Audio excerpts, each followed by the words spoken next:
was like, it has a It's cute collar. though. This It's cute. this will be fine. Me too. Let me see if I can get my collar. Oh, there you go. There we go. Have my Look at us. collar too. We're the collar girls. Yeah. Thank you, Michaela, for sitting down with us today to talk about dress code policies in Nebraska. We just recently did a report card where we reviewed the dress code policies at 15 of the largest school districts in Nebraska and gave them their own grades, which all were essentially failing. So I wanted to talk to you today about those dress code policies and how they impact young Nebraskans and specifically Nebraskans of color. So could you speak a little bit about kind of either your personal experience or what you think of the report card? Yeah. So my personal experience, I mean, I guess overall, like I really just relate to it. I've been like called out, I think would be the more appropriate term based on what I'm wearing, like spaghetti straps, because my shoulders are showing. And so I remember having to like go to the nurse's office or to the lost and found and put on a jacket. So definitely, I definitely can relate to it. I feel like I'm glad that someone's doing research on it and like trying to bring awareness to it because I feel like it's something that we don't really discuss. But it's one of the things that happens in schools, and it's one of the things that impacts education, especially mainly people who identify as girls and then girls of color. So, in my experience, obviously, it would be as a Black woman. So, Cool. One thing that's noted in the report is like the emotional impact and like the mental impact on these restrictive and unequal policies. Could you speak a little bit like what that mental and emotional impact could look like and a little bit on kind of what those disproportionate applications look like for those dress code policies? yeah, I think that's the thing about these policies. Like, I think they're much deeper than policies, and I don't think the folks who are creating these think about that. But when we think about like the self confidence and self value and self worth, and what it's teaching young girls, it teaches young girls that um, you are your clothing, you are what you wear, you are how you present yourself, which we know is not the case. That's not true. I think it has an impact, a negative impact on young girls of color mindset and their mentality. As far as what they wear, I think it impacts your, how do I want to phrase it? You become, I think, more self-conscious. You're more concerned with what you're wearing, especially in school.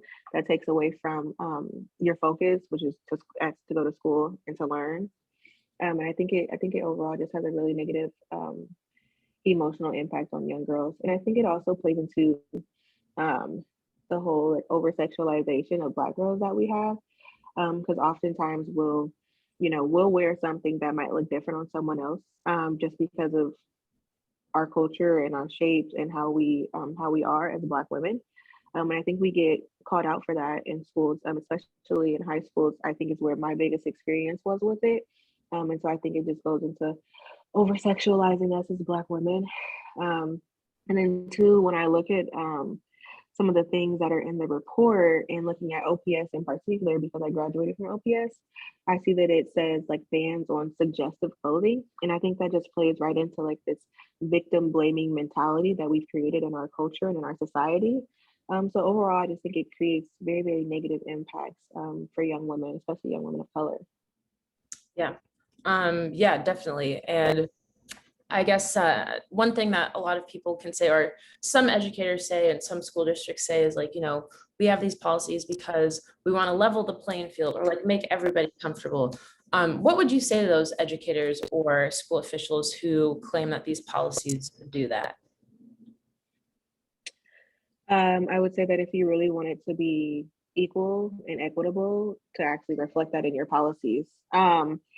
It's not equitable when most of the clothes talk about spaghetti straps or things that are too short or things that are too tight or suggestive or revealing clothing or like it says excessive display of cleavage. Like, people who identify as women have cleavage. So when we look at most of these policies, majority of them are geared towards women and girls. So if you really want it to be a level playing field, let's have it actually be equitable and actually be equal.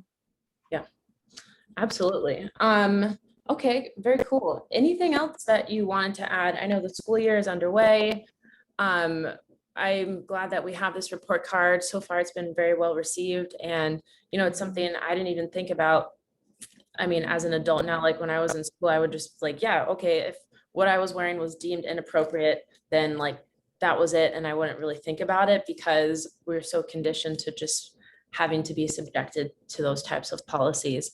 But now being on the other side of it, you're like, wow, how distracting was that? Um, so anything else you want to add to like the young girls or those who identify as girls facing these policies right now? Anything you want to add to educators or people in positions of power to perhaps apply more equitable policies? I think I would say to my young girls, especially my young girls of color, a lot of the times how we express ourselves is through fashion, right? And I don't want you to not be yourself. Like, be yourself, express yourself in how you feel most comfortable. And you're not a distraction. You're there to learn and have your education, and you deserve that just as much as anyone else. And to the folks who are creating these policies, I just hope that we can become uh, more aware, more self-aware of our own internal biases and how they impact our policies, and then how our policies impact our young people. So hoping that we can get more equitable solutions out there, and more equitable policies. Awesome. Oh gosh, okay, that's great. Young me was like, hell yeah, I love that.